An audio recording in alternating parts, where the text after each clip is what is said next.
we will discuss the brief history of microscope.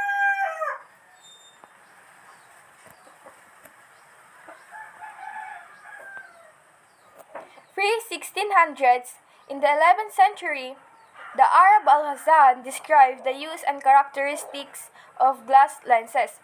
200 years later, the English natural philosopher Roger Bacon was familiar with lenses.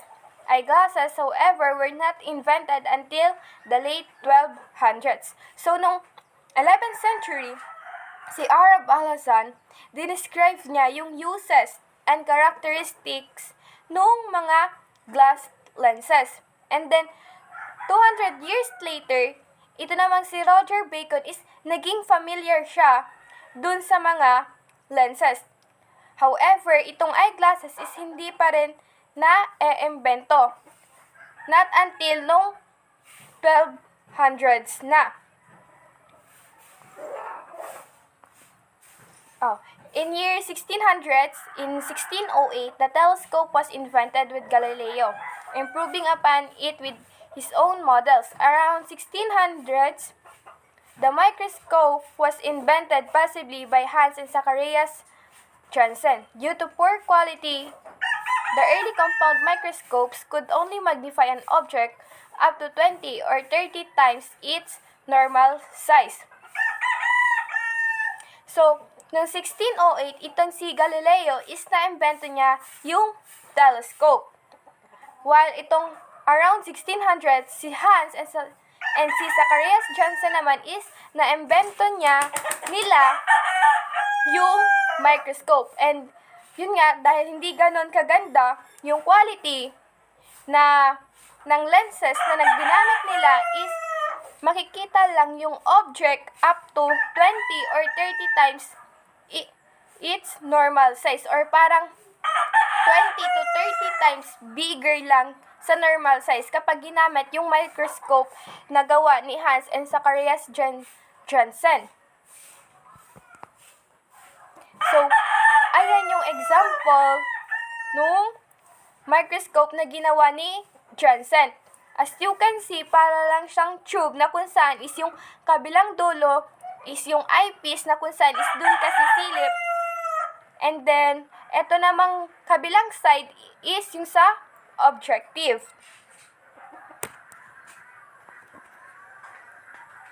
And then, the first big microscopy advances came in 1665 when Robert Hooke published the Microscopeia, a collection of copper-plate illustrations of objects he had observed with his own compound microscope.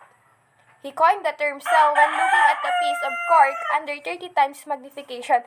So, kung nung una, si Janssen gumawa siya ng microscope, itong si Robert Hooke is gumawa rin ng kanyang sariling microscope na kung saan nga siya yung gumamit or tumawag ng term na cell nung ginamit niya yung kanyang microscope na kung saan is tinignan niya yung a piece of cork or yung parang karne, a piece o piraso ng karne is. And then, ginamit niya yung term na cell na nakita niya nung ginamit niya yung kanyang microscope na kung saan is makikita mo yung object 30 times ng normal size nito. So, as you can see, ayan yung example nung microscope ni Robert Hooke. Medyo nag-iba na yung itsura niya. Kung nung una is parang tube lang, ngayon, may mga oil lamp, water flask, then yung eyepiece. So, ayan. Parang nagkaroon ng malaking pagbabago dun sa ginawang microscope ni Janssen to Robert Hooke. Malaking transformation yung nangyari. And then, in the late 1660s, Anthony van Leeuwenhoek began to grind his own lenses and make simple microscopes. Each microscope was really a powerful magnifying glass rather than a compound microscope. Leeuwenhoek hand-ground lenses could magnify an object up to 200 times. He observed animal and plant tissues, sperm cell and blood cells, minerals, fossil, and much more. He also discovered nematodes and rotifers, and he discovered bacteria while looking at the sample of plaque from his own and others' teeth. So, itong si Anthony van Leeuwenhoek noong late 1660s is gumawa rin ng kanyang sariling microscope na kung saan is makikita mo yung object 200 times ng normal size nito. And then, sa paggamit na ng microscope ni Leeuwenhoek, na-discovered niya yung bacteria. Ginagamit niya yung kanyang microscope to observe the animal and plant tissues, sperm cells, and blood cells, minerals, fossils, and marami pang iba. So, ayan yung example ng microscope na ginawa ni Leeuwenhoek. So, again, nag-transform na naman or nagbago na naman yung anyo nung microscope na gawa ni Leeuwenhoek. Then, proceed tayo sa 1700s and 1800s. Not much change in the basic microscope design occurred, but better lenses were crafted to solve problems like color distortion and poor image resolution. In the late 1800s, Ernst Abbe discovered that oil immersion lenses prevented light distortion at high magnification power. These are still used today on 1,000 times objective microscope. So, yun nga, hindi naman nagkaroon ng ganong pagbabago, but mas naging quality, mas naging maganda yung lenses na ginagamit nila. Etong si Ernst Abbe, parang gumawa rin siya ng sarili niyang microscope na kung saan is makikita mo yung object 100 times ng normal size nito. So, ayan yung ginawang microscope ni Ernst Abbe. So, 1900s till now. In 1931, a pair of German scientists invented the electron microscope. This kind of microscope directs a beam of speeded up electrons at a cell sample. As the electrons absorbed or scattered by different parts of the cell, they form an image that can be captured by an electron-sensitive photoplate. So, yun nga, nitong 1900s na, yung mga German scientists is gumawa na sila ng electron microscope. Kung nung mga dating taon is compound microscope yung ginagawa ng mga scientists, ngayon naman, nung 1900s, nagkaroon na ng electron microscope. Na kung saan is yung parang electrons na makikita dun sa isang object is nagpo-form ng image. So, ayan yung example ng electron microscope. So, again, sa physical appearance niya is malaki naman yung naging pagbabago. Mas lumaki. Then, these models enable scientists to view extremely small part magnified as much as 1 million times. The only drawback is that living cells can be observed with electron microscopes. However, compound microscopes are being improved with the digital and other technology, making microscopy better for everyone from kids to love microbiology. So, yun nga, yung electron microscope is makikita mo yung object 1 million times ng normal size nito. And then, ang disadvantage lang ng electron microscope is hindi mo makikita yung living cells. Hindi ka makakakita ng living cells sa electron microscope. However, ito namang compound microscope is nag-improve pa. Nag-improve. O mas lalong gumanda. So, ayan, ito na yung example ng modern microscope ngayon. Yung mga microscope na magagamit or makikita natin ngayong taon or ngayong year. So, what is the contribution of microscope in scientific development? So, ano nga ba yung contribution ng microscope sa scientific development? So, yung microscope helps the scientists to study the microorganism, the cells, the crystalline structures, and the molecular structures. So, ito rin yung isa sa pinaka-importanteng diagnostic tools na ginagamit ng mga doctors kapag nag-i-examine ng mga tissues. It also allows the scientists to view the detailed relationship between the structures and functions at different level of resolution.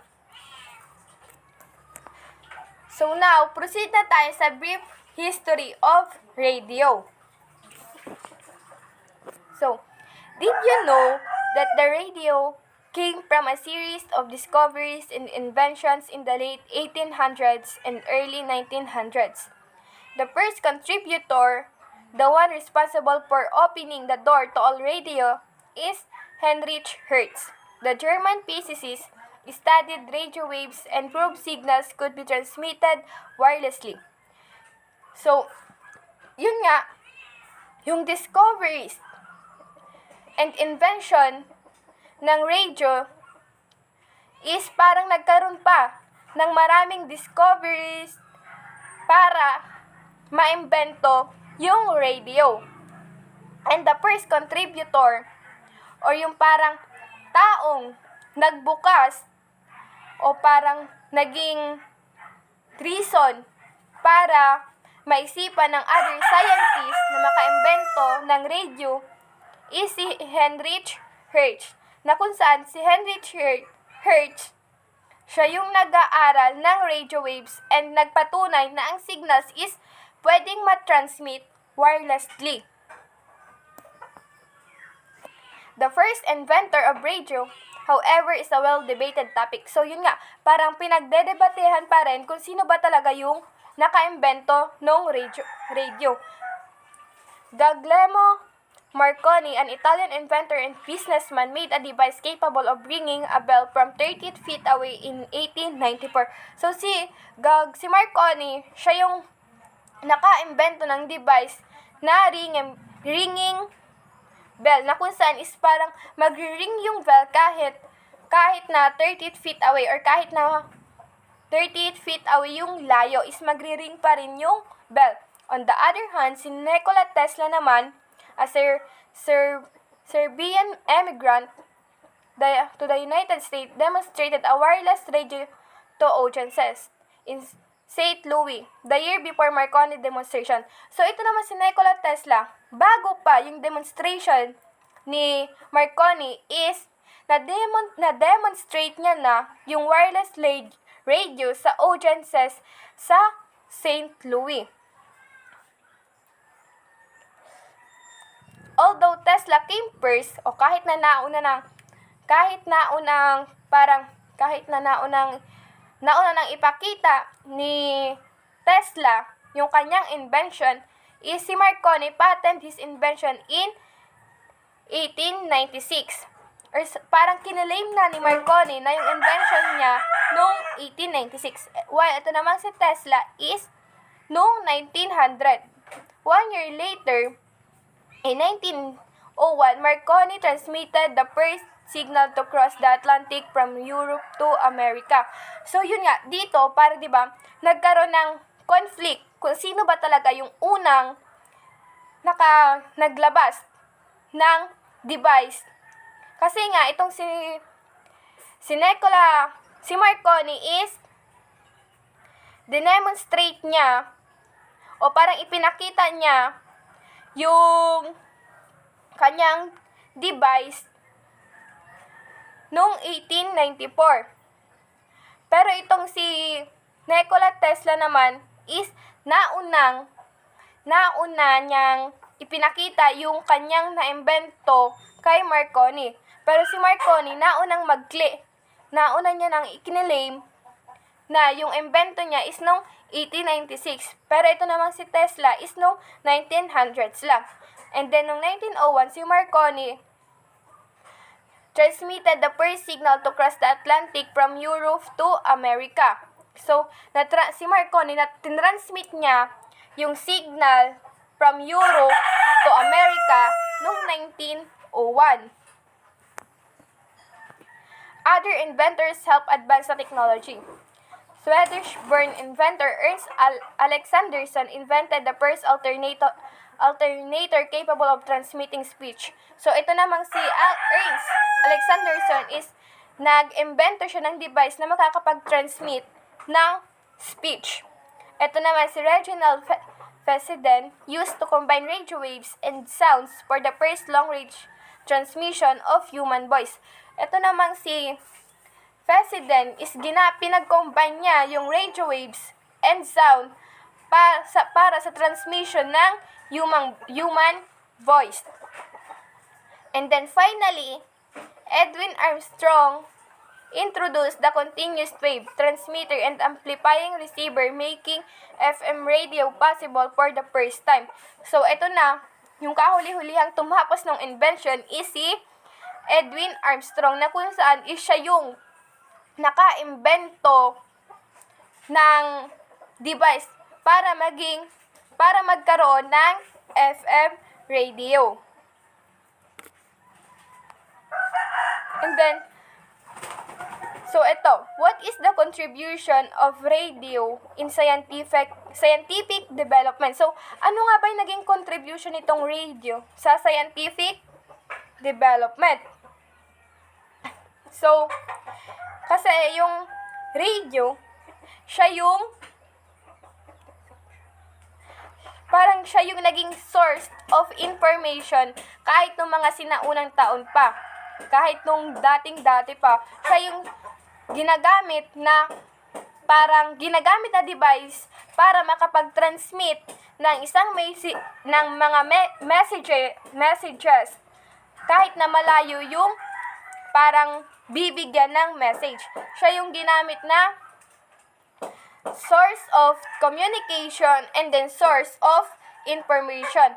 Then, but ngayon, parang source of entertainment, nagiging source of entertainment na rin yung radio. And then, that's all.